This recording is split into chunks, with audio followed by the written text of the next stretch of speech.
The search for Jessica Heeringa and her abductor is on, and police are making progress.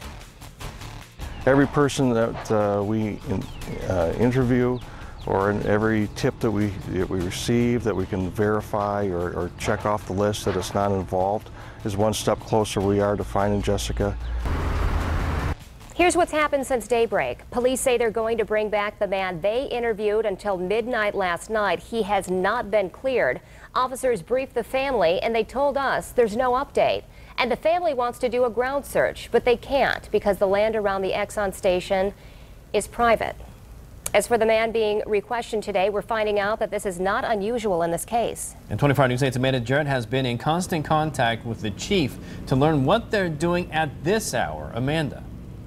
Yeah, Brett and Emily, police continue to interview people and continue to sort through all these tips. You know, they talked to that man for about 6 hours last night. And as you mentioned, we learned this morning that man has not been cleared in this case. And police do want to continue talking with him today, continue interviewing him. The police chief tells me this is not unusual. They do not have a suspect, but they do have, quote, lots of persons of interest. That's from the police chief. That's what he said this morning. Lots of persons of interest, including that Muskegon area man, as they sort through those tips and that information coming in.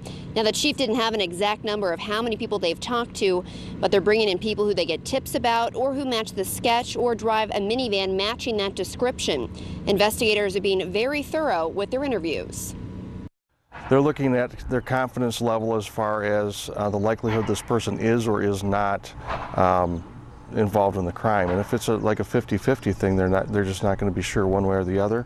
They'll just maintain that person as a person of interest, if you will, or someone that they want to speak to further.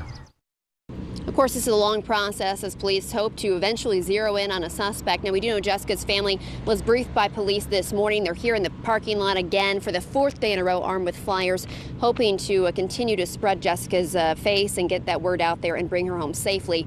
They ask if you have any information, call Norton Shores Police Department or Silent Observer. Live in Norton Shores, Amanda Jarrett, 24-Hour News 8.